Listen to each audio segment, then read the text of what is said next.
Þetta er verkefni 2 í Word í C-hlutanum. Ég var búin að setja haus á skjalið.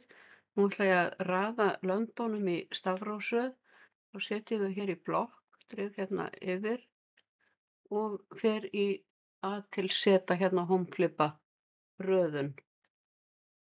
Og það er engin fyrirsagnarlína þannig að það er haka hér við no hetero og ég ætla að raða frá A til Ö. Smelli bara á OK. Og þá raðast löndin í stafrófsröð. Og ég ætla að setja áherslunúmer á textann, þannig að ég smelli hérna á numbering á hómflipa og þá fæ ég þetta hérna upp svona. En ég ætla að hafa hægri stillt númer, þau eru vinstri stillt. Þá fer ég aftur hérna í öruna niður og vel Define New Number Format og í staðinn fyrir Left og breyti ég því hér í Right.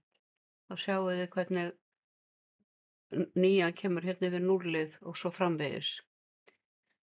Og ég ætla að hafa bil á eftir áherslunúmerunum 2 punkta.